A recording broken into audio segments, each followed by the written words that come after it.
try it this way.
Hi, I'm Thomas Witz, and I'm reading the chalice lighting today. Getting late. This reading comes from somebody everybody knows, Anonymous. When I come to the edge of all the light I know and step off into the darkness of the unknown, I trust one of two things will happen.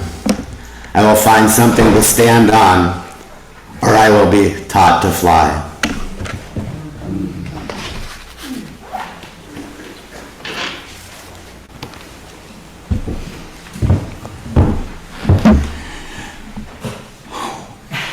Good morning. Good morning. Welcome to the Unitarian Universalist Fellowship of Santa Cruz County. I'm Russ Menk, the senior minister who has served this wonderful congregation for the last 10 years. Today is my last Sunday service before my retirement. It's been great being with you all, and I know that you will be fine, and I know that I will be fine. In all our future endeavors, we will be fine, though they will be separate.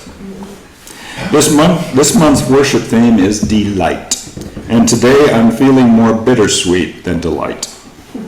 This is a bittersweet time for me. Bitter because I have loved what I've been doing with my ministry, with all of you.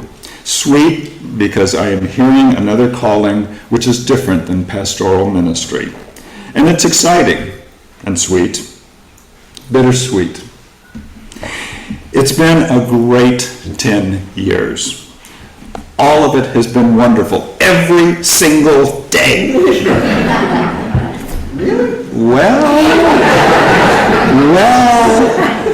Well, humans have this amazing survival characteristic of not fully remembering difficult times. We choose to remember the best, the most joyful, the most pleasant times, and not so much the other stuff of our past experiences. This technique, this characteristic is probably an evolutionary advantage. Since if we only remembered the traumas, the stress, the painful experiences of our past, we'd wind up even more messed up than we already are. Could this be a coping mechanism to survive? I believe we're wired to remember the best. Yes, it's been a great 10 years. And the benefits I've gained from being with you all will serve me well the rest of my life. You've taught me so much. So much about how to deal with the joys and sorrows of life. You've prepared me for when I will face my own issues and shown me how to celebrate the grace that surrounds us all. But another human characteristic is our ever-present worry about what might happen. Oh, sure, we chant the great possibilities of the future, onward and upward forever. But the little voice in some of our heads is saying, what if you get sick? What if you run out of money? What if the ones you love suffer? What if? What if? What if? I really wish we could selectively think positively about the future in the same manner we preferentially think positively about the past. Perhaps, don't worry, be happy is not as naive as it sounds. If you know that you worry too much about what might happen and want to worry less, you are welcome here. Just be careful who you eat lunch with.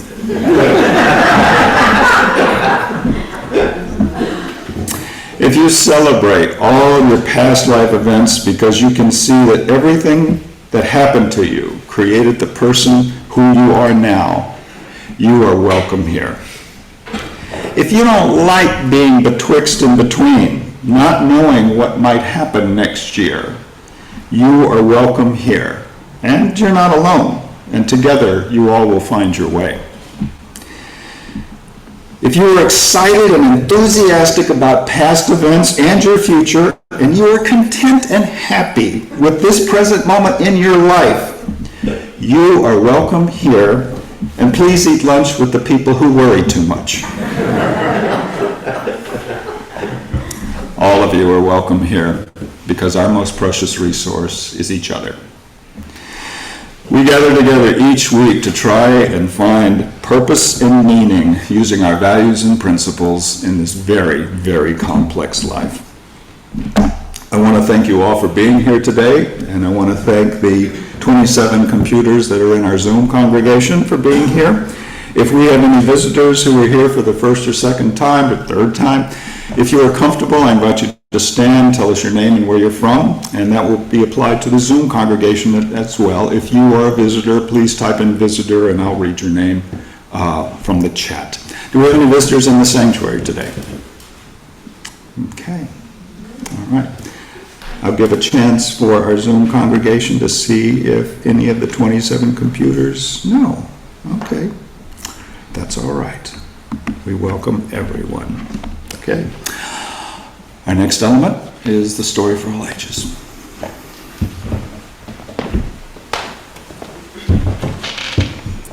Good morning, everyone. Our story for all ages comes to us from the Disney Pixar wisdom of Finding Nemo. And for those of you who haven't watched this movie a million times with your children or your grandchildren, our key players are a very nervous clownfish named Marlin, an adorable little sea turtle named Squirt, and his wise old father, Crush.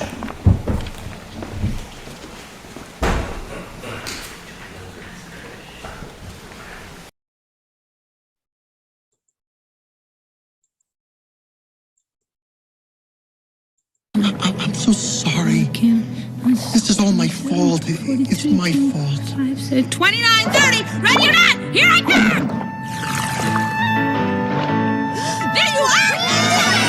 That's it again.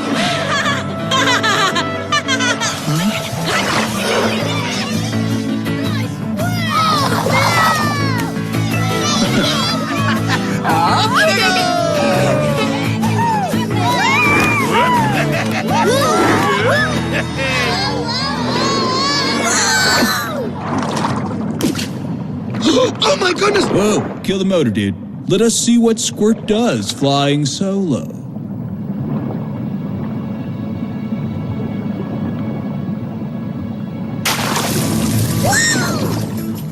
Whoa!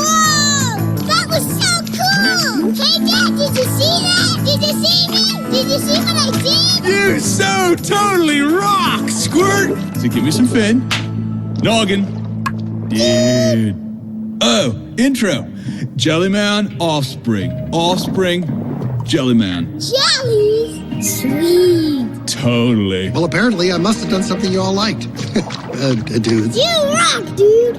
Ow. Curl away, my son. Oh, it's awesome, Jellyman. Little dudes are just eggs. We leave them on the beach to hatch, and then cuckoo-ca-choo, they find their way back to the big old blue. All by themselves? Sure. But, dude, how do you know when they're ready? Well, you never really know, but when they know, you'll know, you know? Oh.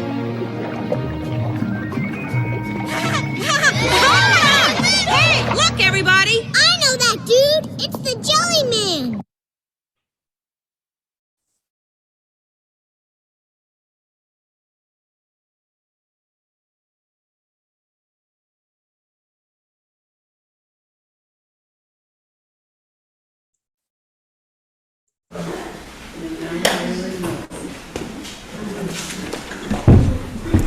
Reverend Russ, Reverend Crush, we thank you for getting us to this point in our ocean for the EAC or whatever is next for us. Give me fin.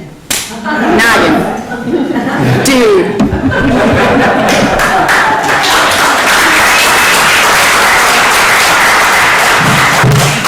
We're going to sing hymn number 1064, your team. Lead and home. Please rise as you will away.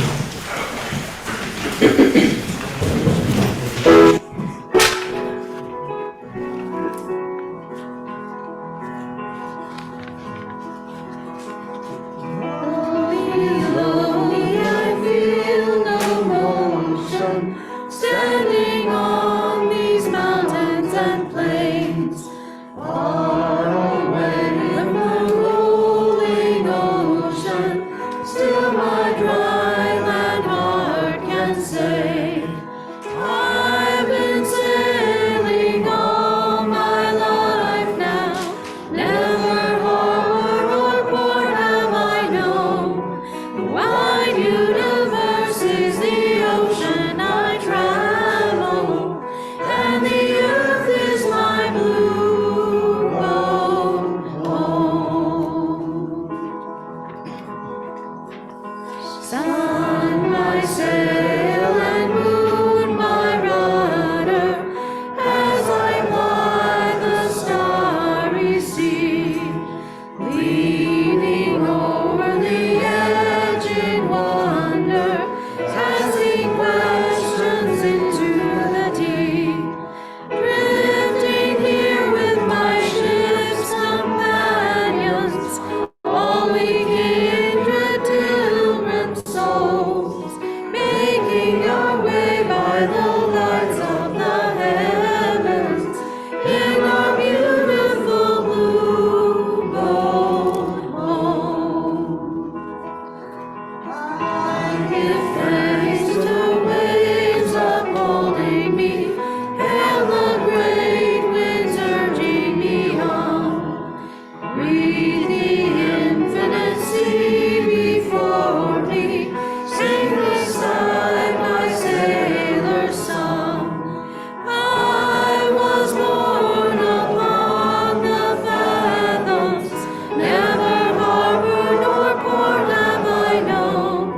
The wide universe is the ocean I travel, and the earth is my blue boat home.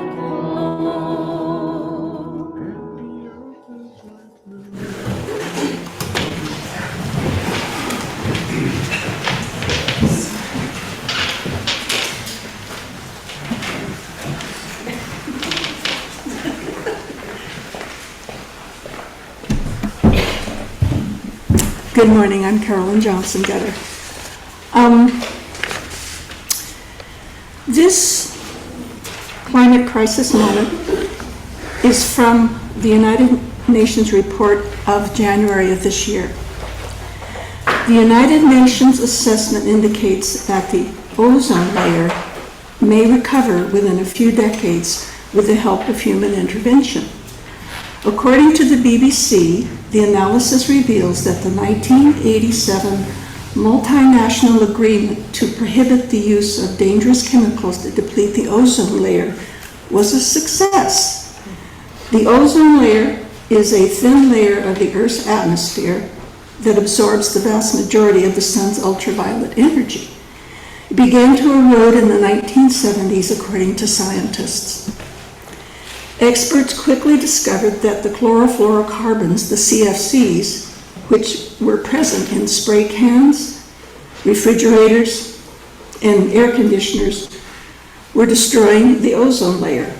A huge hole in the layer was detected over the Antarctic in 1985, prompting 46 countries to join the Montreal Protocol in 1987. As a result of depletion, radiation has the ability to harm humans on Earth's surface by raising the risk of skin cancer and other issues. Despite the Montreal Protocol's ratification in 1987, the Antarctic ozone continued to grow until 2000. I'm sure most of you remember pictures of each year they would show how it was getting larger and larger, and we kept thinking that it was going to, get fixed right away. However, scientists found that it was gradually disappearing after the year 2000. The new UN assessment demonstrates that the Montreal Protocol is having the desired effect, which is that the ozone hole will be fully recovered in a few decades. The report forecasts that the ozone layer will be entirely repaired in the most afflicted area of the Antarctic by 2066. The Arctic is anticipated to recover from depletion by 2045. Anywhere else affected is likely to recover completely in only 2 decades. All of this, of course, is contingent on the Montreal Protocol's policies continuing to be followed. The analysis also implies that the Montreal Protocol's measures have had a positive impact on climate change, as the chemicals phased out are also greenhouse gases. According to the analysis, the phase out of the chemicals will have saved up to 1 degree Celsius of warming by the middle of the century, compared to a hypothetical 3% increase in their use. It emphasizes that the ozone layer fully recovered is not guaranteed, and that prospective proposals to spray sulfur dioxide into the atmosphere to reach could have an adverse effect. The ozone layer and climate change are 2 distinct issues that must be addressed in any comprehensive environmental plan. Nonetheless, the research serves as a timely reminder that international cooperation can have a good impact on the environment and the world. The UN described this as an inspirational example of how the world can come together to address global challenges.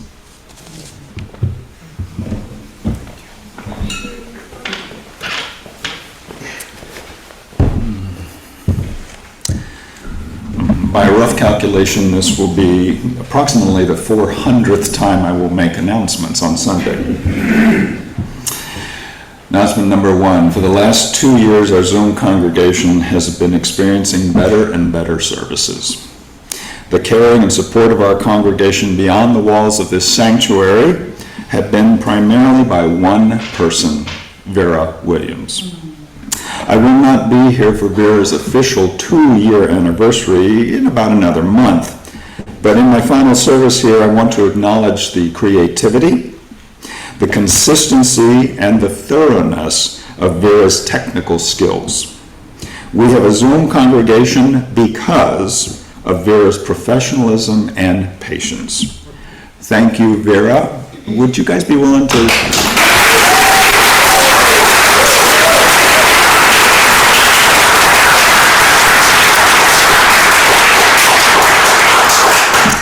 Thank you, Vera. Announcement number 2. I hope all of y'all will develop the discipline of reading the communications that are being sent to you and will be sent to you in the future. Knowing what is going on is essential for a healthy community. Did you see the communication bulletin that went out last Wednesday? If you didn't, look through your email, read it. Basically, it says you're going to get routine announcements from Helping Hands Exchange, Caring Connection, current happenings, and the switchboard, all to keep you informed. And if you're not on the distribution, sign up at the welcome table. Last announcement. You ever wonder if we're making any difference at all in what we do here? Have you ever wondered what happens to the folks who come, stay for a while, and then leave? Then you never hear from them again. Well, if you ever doubt that you make a difference in what you're doing here, our impact goes well beyond the people here and what we're doing today. Our office received a letter this week from Maggie Hinton. Maybe some of you remember her. Dear Unitarians, I turned 88 this March, and May 25th, my first novel was published. The Unitarian Fellowship was critical to me at a certain point in my life. I was newly divorced and emotionally drained. Your acceptance of me in my devastated state soon led me to being healed. Being in the Unitarian Fellowship helped me to lose the artificial personality I'd assumed because of my upbringing and become the person I was meant to be. My 3 children benefited from my being more stable and also by participating in fellowship directly. There may not even be a few who remember my time there, but the Spirit goes on. Now I'd like to tell you what's happening with me. I've had lots of adventures, 9 years in Japan, but right now the important thing is my new novel, Raisins, available on Amazon and Barnes & Noble and through the publisher, Black Rose Writing. I have, with many thanks and memories, my highest regards, thanks, love, so complete. If you remember her, I have her email and address here. You never know the ripples of what we do and being kind to each other. Reading number 1.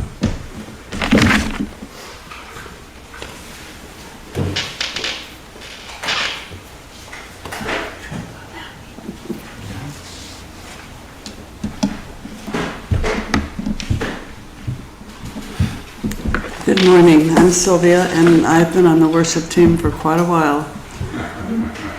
The reading today is from a book called Broken Open, How Difficult Times Can Help Us Grow by Elizabeth Lesser.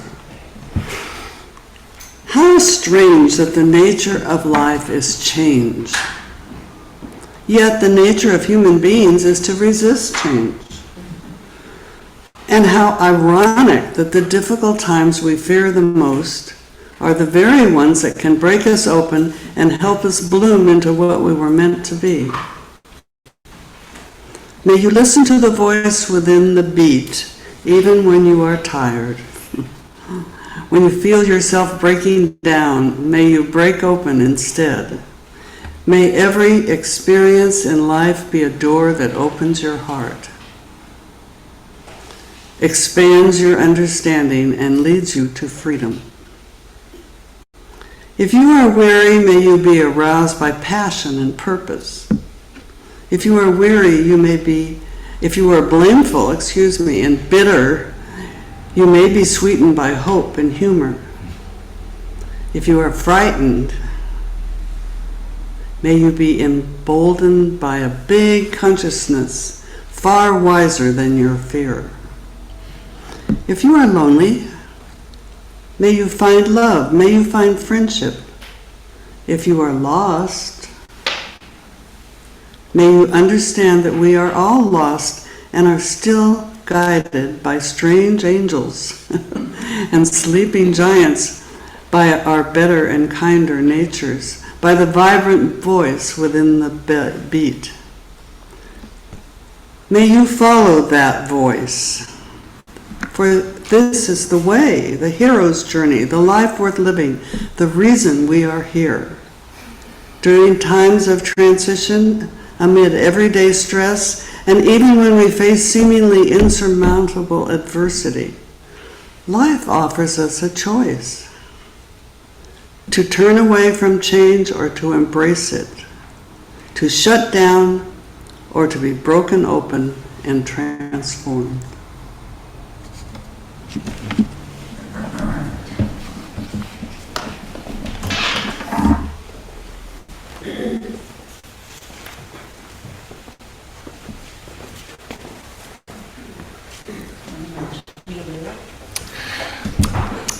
So I think this,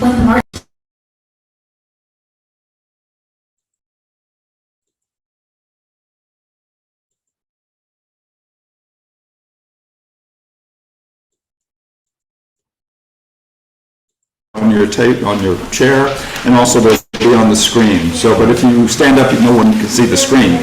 So if you would, just kind of hang out, sing as you are so willing and able, but this is Holy Now by Peter Mayer.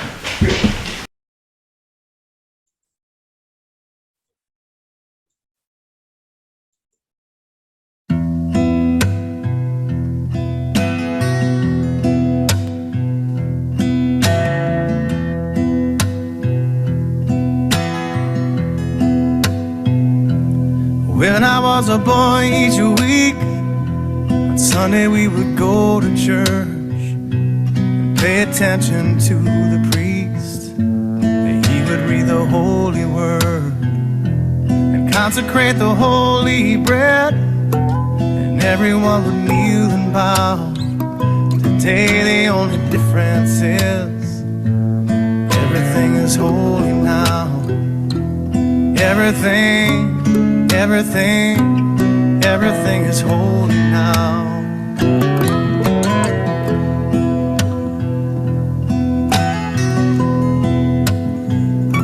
And when I was in Sunday school, we would learn about the time Moses split the sea in two, and Jesus made the water wine. And I remember feeling sad, miracles don't happen still. Now I can't keep track, 'cause everything's a miracle.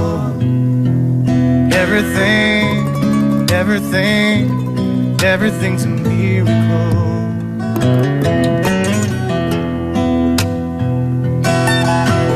Wine from water is not so small, but an even better magic trick is that anything is here at home. So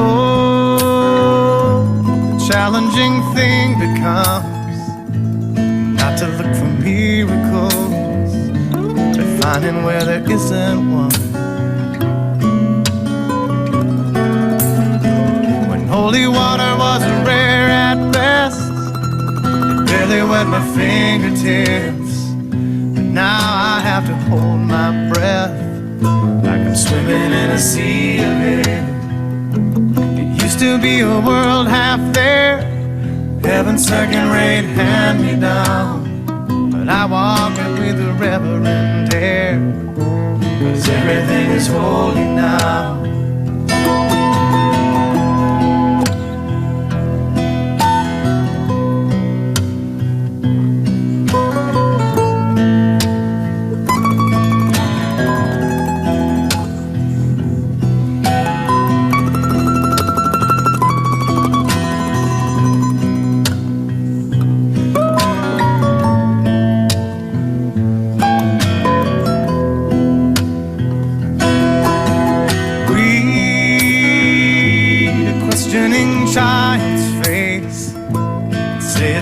Testament, that'd be very hard to say. See another new morning come and say it's not a sacrament. I tell you that it can't be done.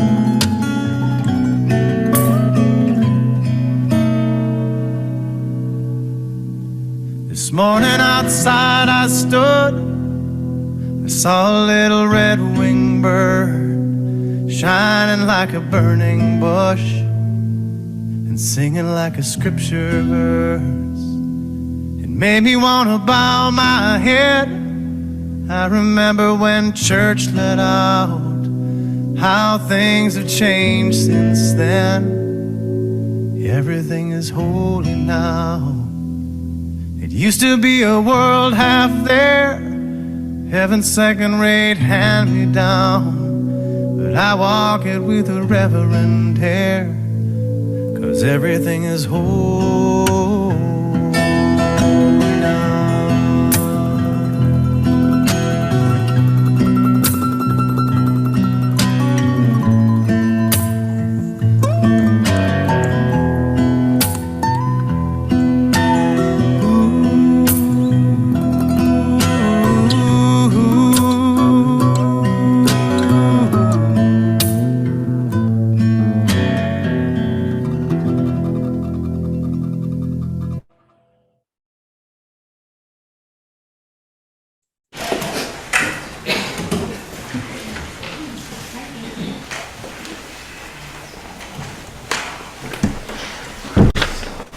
Oh, that certainly deserves a pause. The second reading is a poem by David White, an Irish poet, a delightfully wonderful wordsmith, and someone new to me, so that's kind of a gift. The poem is called "Everything is Waiting for You." Your great mistake is to act the drama as if you were alone, as if life were a progressive and cunning crime with no witness to the tiny hidden transgressions. To feel abandoned is to deny the intimacy of your surroundings. Surely even you at times have felt the grand array, the swelling presence, and the chorus crowding out your solo voice. You must note the way the soap dish enables you, or the window latch grants you freedom. Alertness is the hidden discipline of familiarity. The stairs are your mentor of things to come. The doors have always been there to frighten you and invite you, and the tiny speaker in the phone is your dream ladder to divinity. Put down the weight of your aloneness and ease into the conversation. The kettle is singing even as it pours you a drink. The cooking pots have left their arrogant aloofness and seen the good in you at last. All the birds and creatures of the world are unutterably themselves. Everything is waiting for you.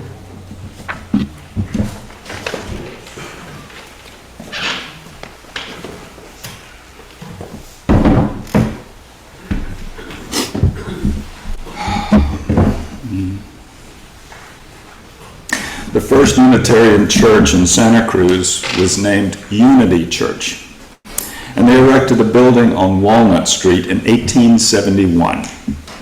The congregation was vibrant and experienced significant growth, but by around 1900, they had lost members and were winding down.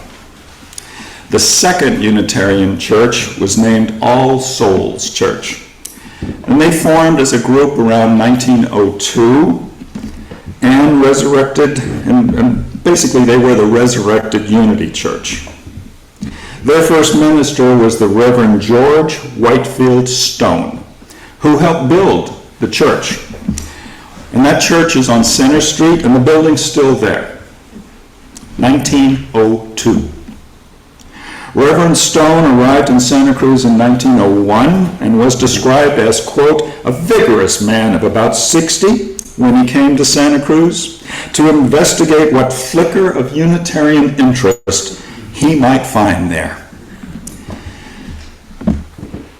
He was minister in 1902, and for the Zoom congregation I'm reading from a document from 1902.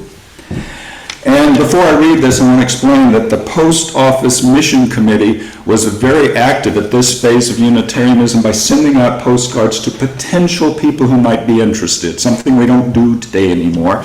But at that time, they were really evangelizing with postcards to people who they thought might be interested. So he wrote this to the Board of Trustees. Now, he's the senior minister. The Post Office Mission Committee of the All Souls Unitarian Church desires permission from the Board of Trustees to drive 2 nails into the church building, upon which to hang our faith, and I will read that to you in a moment, our faith, and a bulletin board.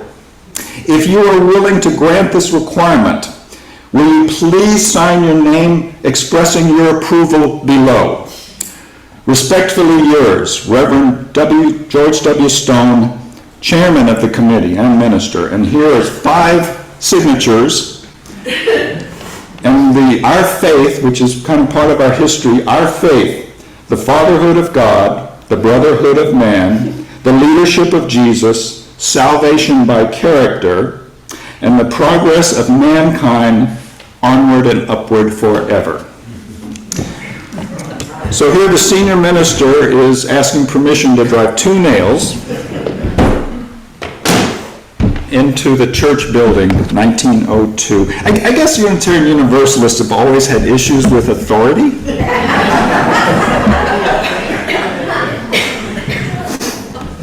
Reverend Stone left All Souls Church in 1910 and later served as the mayor of Santa Cruz. When he was 71 years old, Santa Cruz had a Unitarian minister as mayor.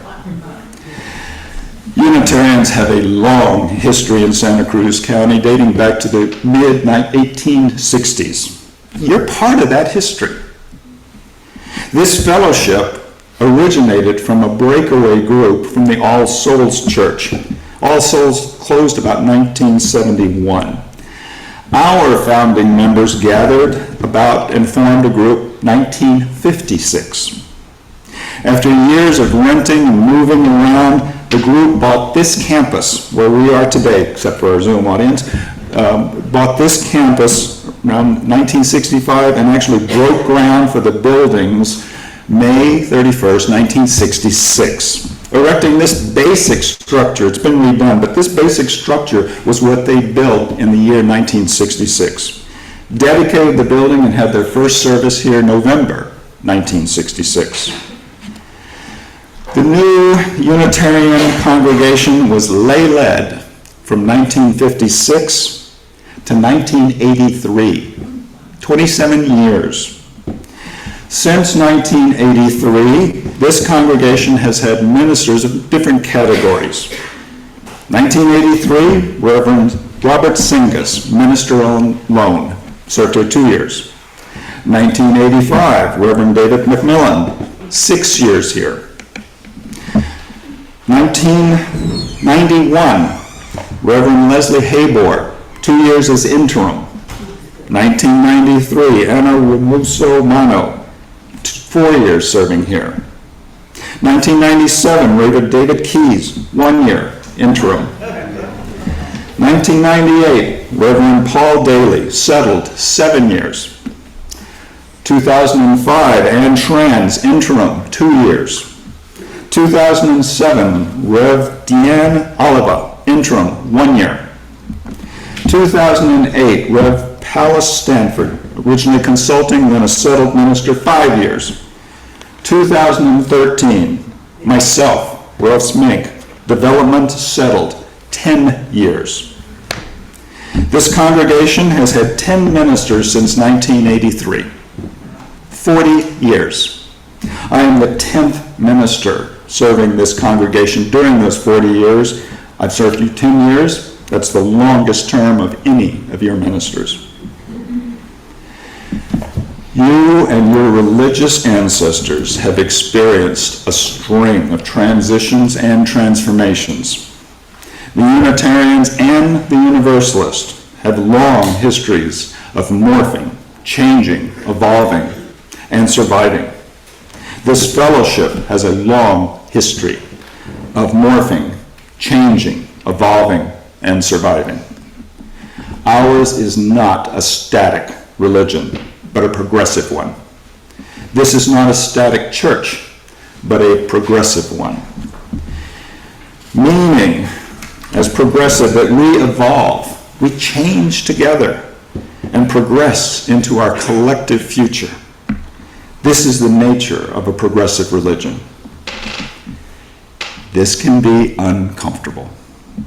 This can be painful. These evolutions will unavoidably cause some folks to walk away. These evolutions will also cause folks to take interest and come in. This evolution will create the next chapter in your history. The challenge for each of you is not to make this transition threshold year a way to gain your personal desires. The undertaking for each of you will be to not enter into this transition with your own personal interest of what you want, of what you like, and of what you desire. The challenge of the threshold year in front of you will be to consider the bigger picture of what should happen to assure that this fellowship exists 50 years from now. If 50 years is too daunting, make it 40. Make it 30, 20, 10. But don't be swayed by your own desires of what the next year should provide for you.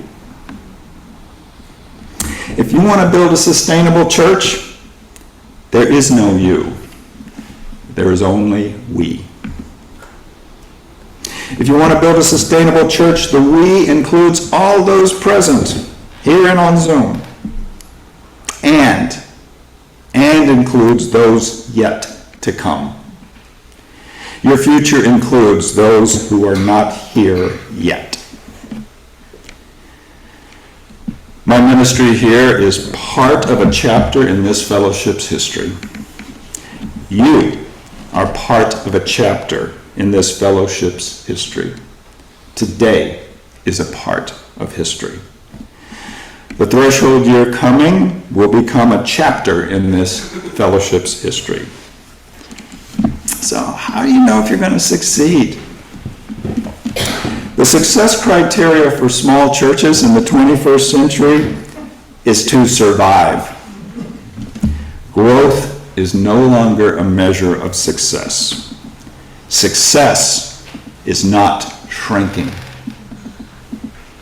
For the last 10 years, many churches, large and small, have closed. Some local ones. Some churches just shrank out of existence. COVID closed many religious institutions, but we survived. During the last 10 years of this fellowship, we have not shrunk. We've basically the same number of members and friends as when I arrived. This is success. Your rallying cry should be, we're not shrinking, we're not shrinking.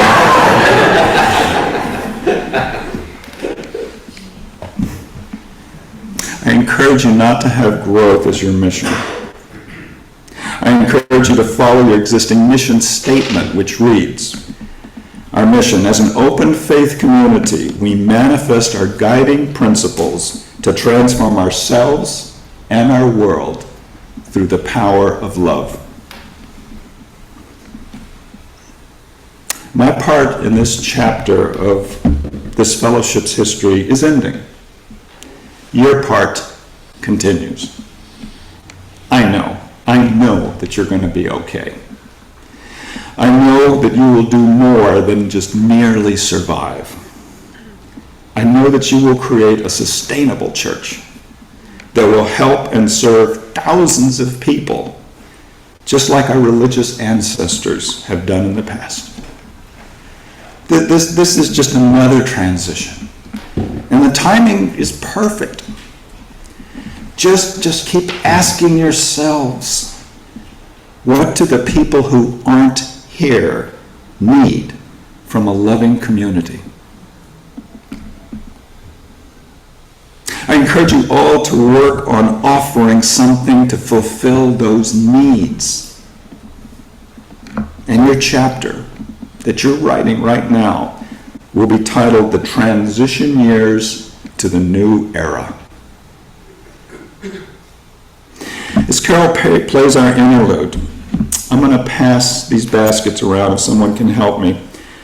This is a reverse offering. So please take one small bag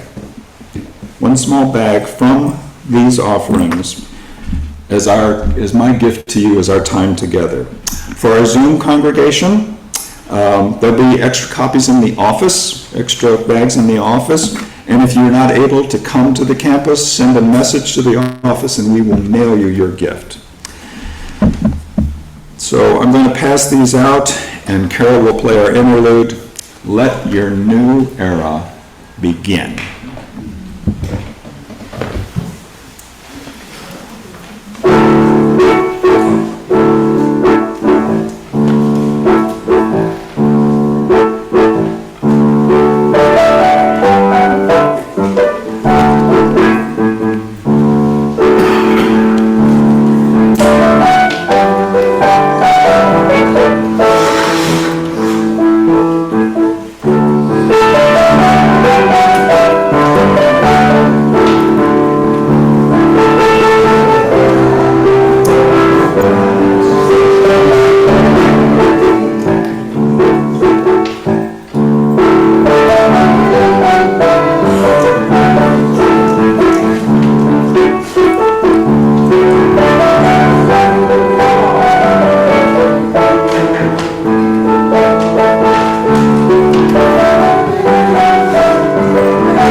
For some time now, it's been a regular part of our service to do a land acknowledgement. This came about during Russ's tenure and will be yet another legacy he leaves with us.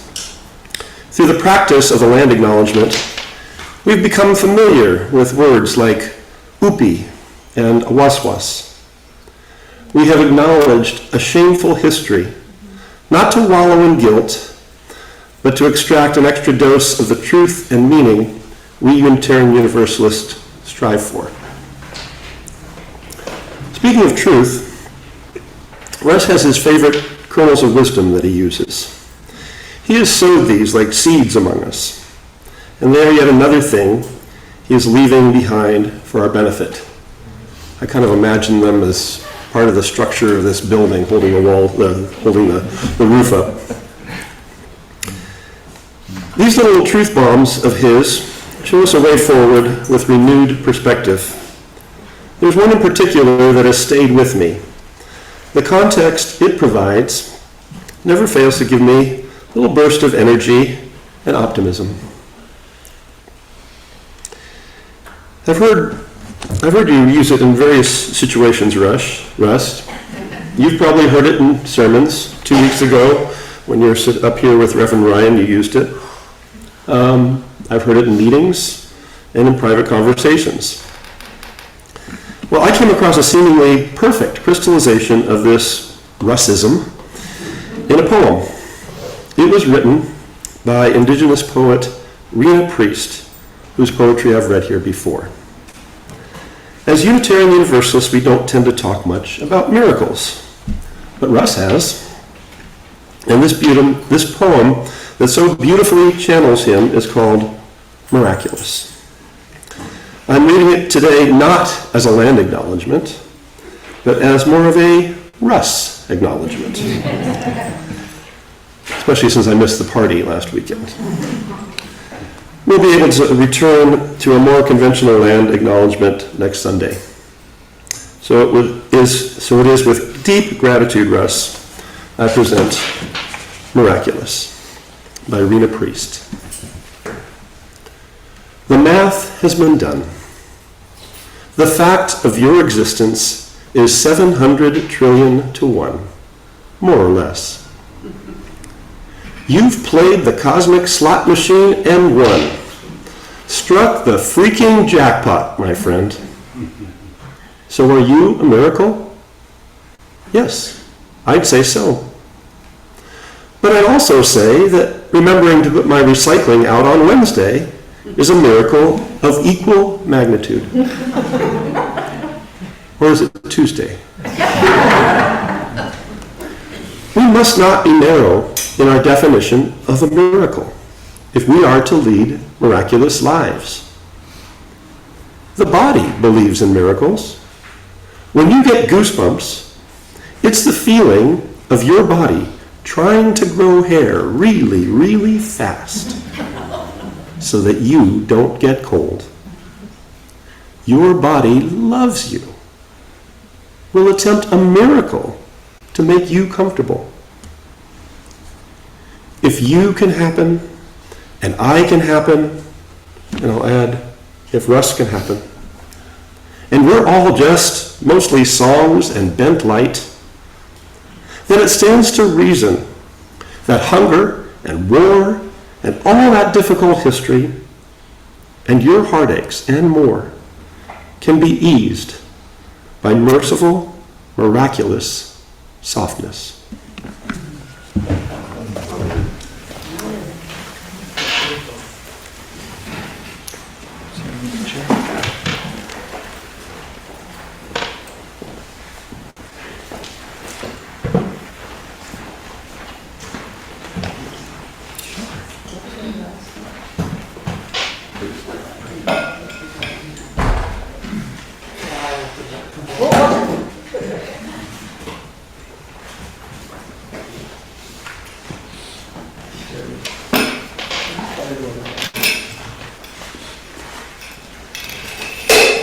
You know, when you hear me? No, I need to turn it off like that.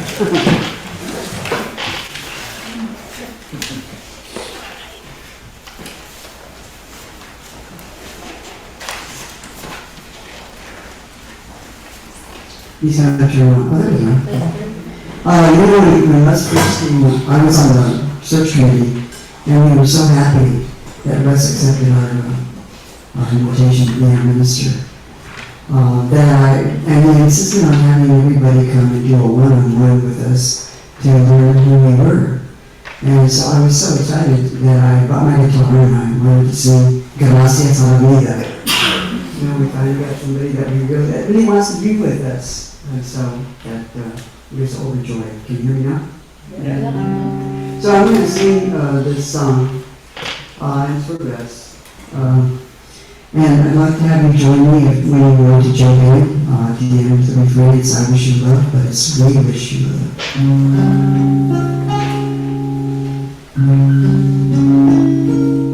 We wish you bluebirds in the spring to give your heart a song to sing and but more than this, we wish you love.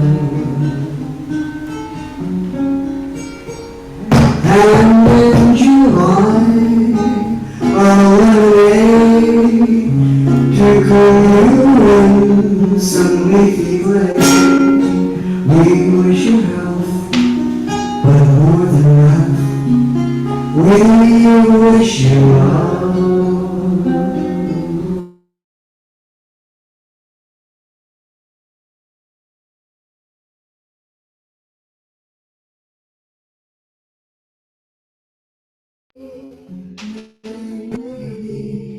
So with our best, our very best, we'll set you free. We will give you shelter from the storm, a cozy fire to keep you warm, but most of all, when snowflakes fall, we wish you love.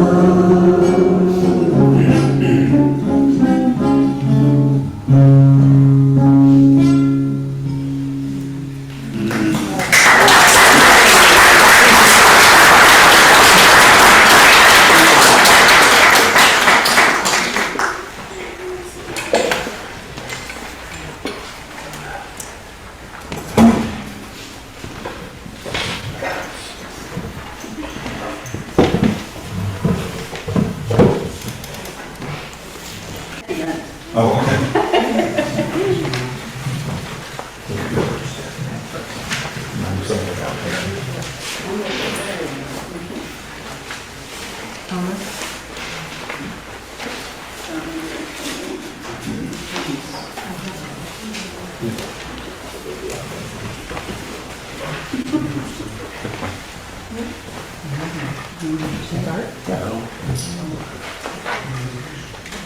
Life is fluid, ever-changing with new lives, new visions, and new possibilities. That can be said for individual lives, our families, and certainly the life of this community. 10 years ago, we welcomed you, Russ, as our new minister, and we have all benefited.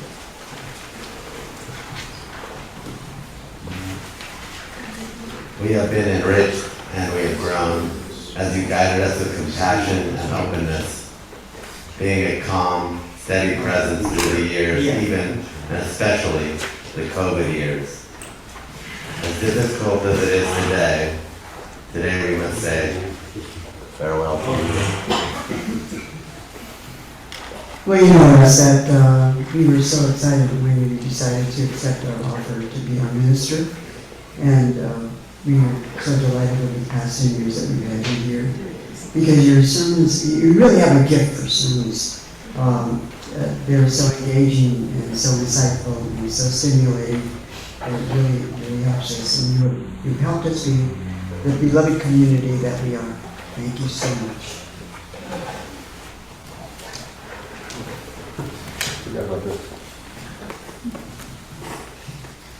So apart from your preaching, you graced us with many other gifts, managing, healing, listening, advising, consoling, and performing numerous other tasks, both seen and unseen, to make our congregation better. And you attended more meetings than I'm sure you care to count. Through it all, you modeled patience, appreciation, and good humor. And even though you will no longer be with us, we will cherish the many memories we have shared. We appreciate being in a better place now, thanks to you. Although we will all miss you, we are delighted for the new adventure that you are beginning with your life and the much-deserved rest you will receive.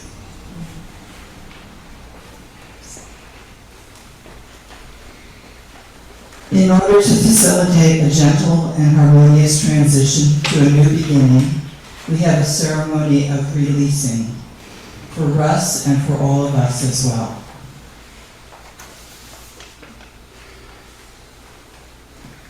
I'll first address the congregation. If you agree to the following, please respond with the words, "We do." Do you, the members and friends of the Unitarian Universalist Fellowship of Santa Cruz County, now release Russ Menk from his role as your minister? We do. Russ, do you release the Unitarian Universalist Fellowship of Santa Cruz County congregation from turning to you for ministry and guidance? I do. Russ Menk, you are hereby released from your ministry at the Unitarian Universalist Fellowship of Santa Cruz County.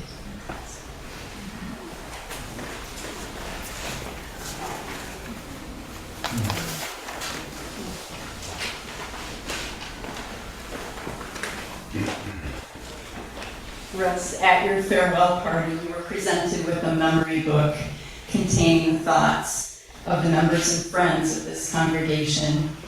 That book is in gratitude for all that you have given us and as a blessing of hope for the future.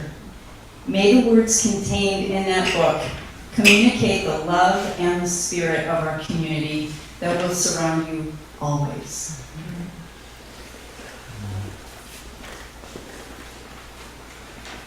Will everyone please join in a blessing? I invite the congregation to respond to each wish from Russ by saying, "May it be so." Russ, may you find joy and happiness in the wondrous possibilities before you. May it be so. Too many papers. This is probably the hardest thing I've ever done for this conversation. May you be nourished and sustained by the love and gratitude of all members and friends of the congregation. May it be so. Likewise, may all who come to know you shower you with the love and gratitude you so richly deserve. May it be so. And finally, may you find peace and kindness every day. May it be so. And that should go to Jackie too. To the congregation, I invite you all to show a final appreciation for Russ, our former minister.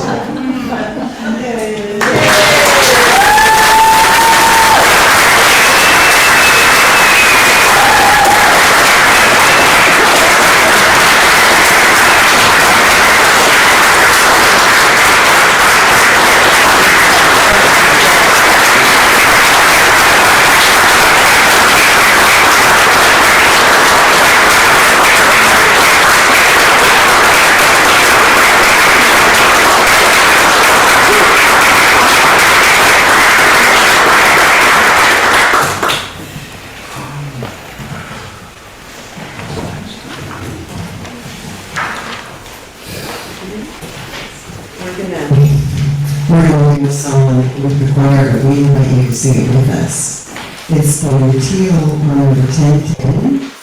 It's called We Give Thanks, but it's verse 1 in the book, verse 2 and 3 on the handout. So I'm going to have you sit, because I don't strictly do two things at once. Verse 1 in the book, so we learn the song. Verse 2 and 3, some special words for us and for all of us. We give thanks. 10:10. We give thanks.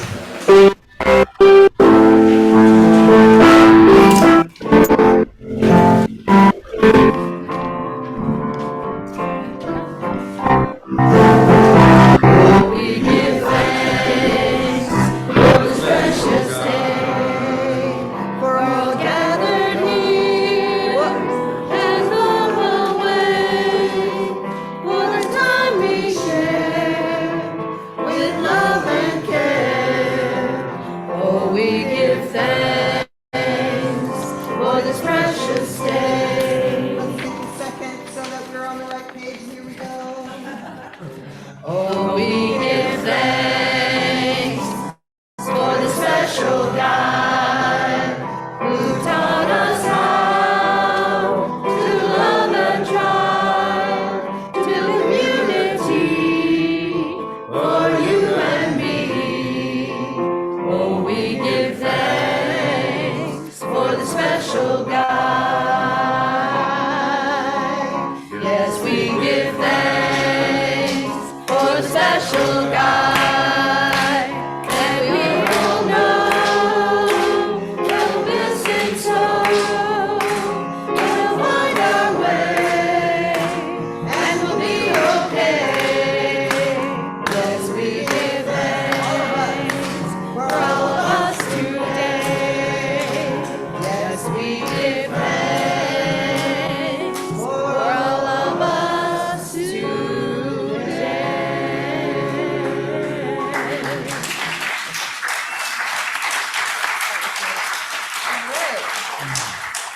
And we're going to sing together, Building a New Way, 1017, in your teal hymn.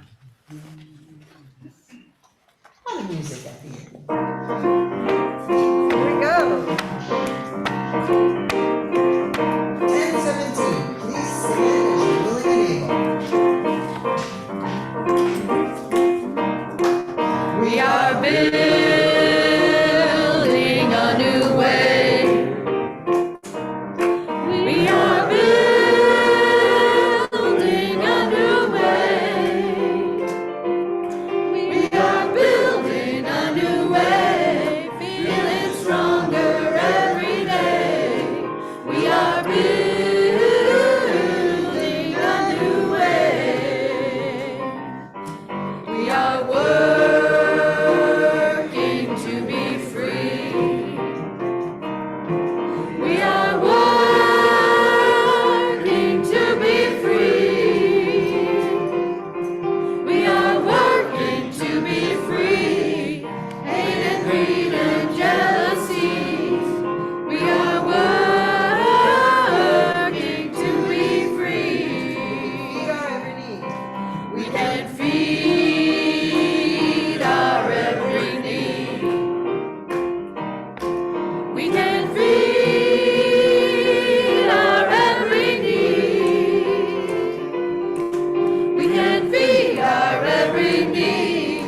Start with love, that is the seed. We can feed our every need. Peace and freedom. Peace and freedom is our cry. Peace and freedom is our cry. Peace and freedom is our cry. Without these, the world will die. Peace and freedom is our cry. Wait, put the books down. We are building a new way. We are. We are building a new way.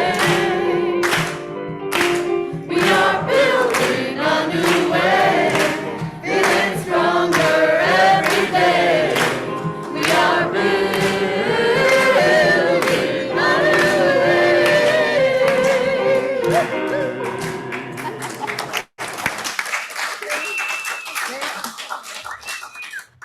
Okay, we have a choir song for you. This is the last time we have the choirs till mid-September. Sia Hamba, 10:30. If you want to join us, we're going to sing it in Zulu, English, Spanish, and then English. And in honor of Russ, we are saying God and not love. Because, we need to use that G word every now and then. So Sia Hamba, 10:30, if you want to join us. And it features us, whoever wants to play percussion or clap is just fine. Sia Hamba. Yep. Sia hamba kukaneni kwako, sia hamba kukaneni kwako, sia hamba kukaneni kwako, sia hamba kukaneni kwako, sia hamba, sia hamba.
We are marching in the light of God.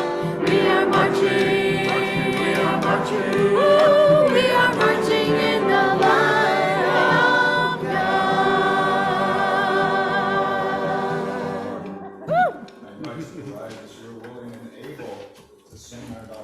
Our closing.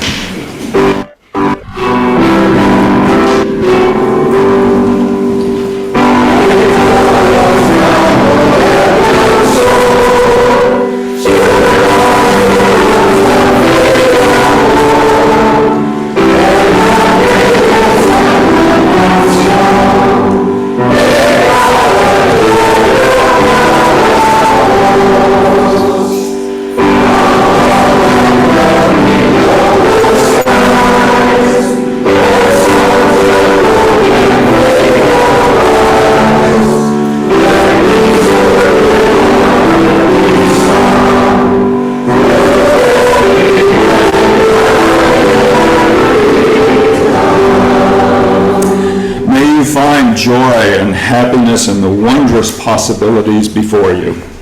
May you be nourished and sustained by the love and gratitude of this fellowship. May all who come to know you shower you with the love and gratitude you so richly deserve. Peace be with you all, and blessings to everyone. Before you leave, oops, turn that back on. You didn't think we were going to let him go that easy. Yeah, you did it right. We got a song that we created just for him called Thank You Very Much. You guys can sit back down. Actually, the front row can sit down because this is the one where we have to assume the position, the Buddhist position. All right, are you ready? Are you ready, front row? Yeah, we're ready. Okay, we sit down. And you'll find out why in a few minutes. Okay. That's okay. He doesn't want us to look at him very much. This song is from Scrooge. It's called Thank You Very Much, but we put in new words about preaching and teaching, things like that. That one. Are you ready?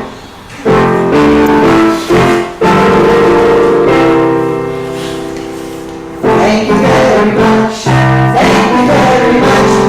Best preacher we've ever had. It isn't every day good preaching comes our way. We never thought our little church would be so glad. And if we had a singing bowl, we'd bring it to add a little Buddhist touch. Okay, everyone, assume the position.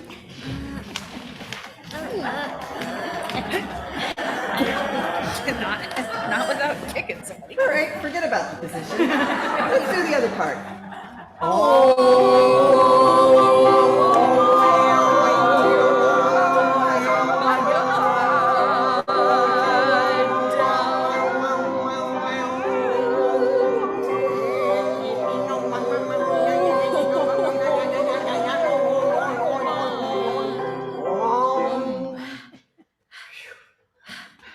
But since our knees are getting old and our lips are tingling, thank you very, very, very much.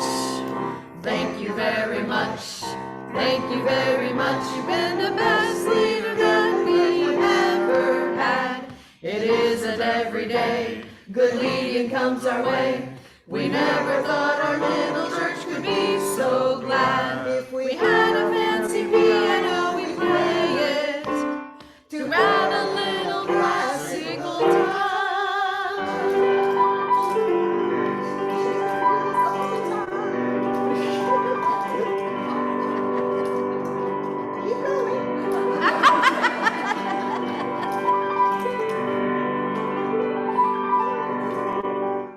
but since our hands are getting tired and our butts are getting sore, Thank you very, very, very much.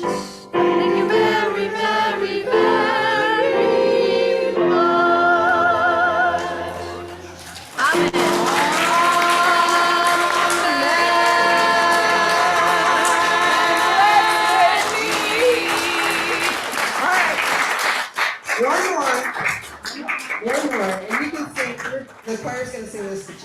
sing along with us, because I'm sure you know this one. And it's, we know that we can't be our minister anymore, but you know you'll always be our friend. So this is You've Got a Friend. Feel free to sing along.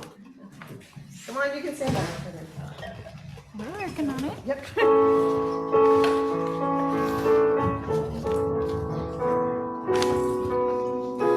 When you're down and troubled and you need some loving care and nothing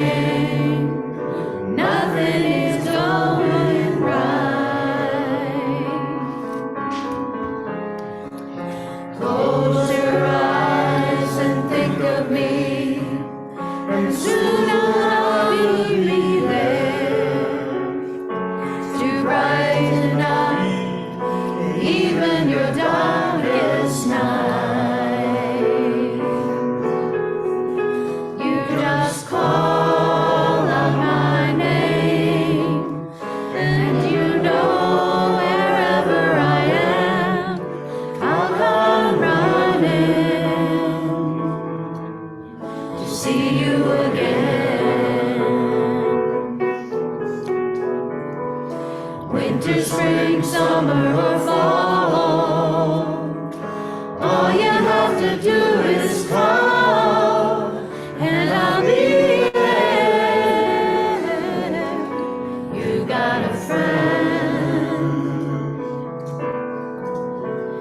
in the sky above you, grows dark and full of clouds, and that old north wind begins to blow. Keep your head together and call my name out loud. Soon you'll hear me knocking at your door. You just call out my name, and you know wherever I am, I'll come running to see you again.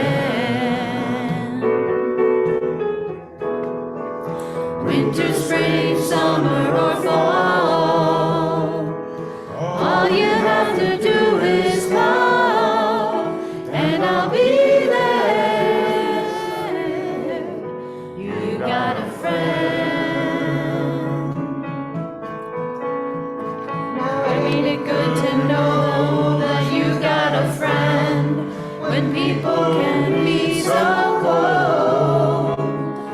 They'll hurt you and desert you, they'll take your soul if you let them. Oh, but don't you let them. You just call out my name, and you know wherever I am, I'll come running to see you again. Winter, spring, summer, or fall, all you have to do is call, and I'll be there. Yes, I will. You got a friend. You got a friend. You got a friend. You got a friend.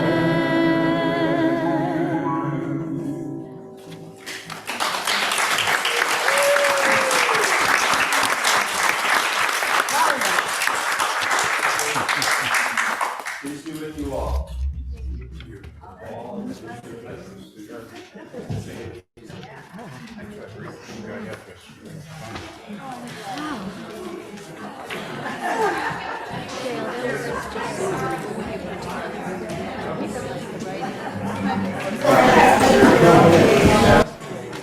Which was really, really good. Yeah. we put together like maybe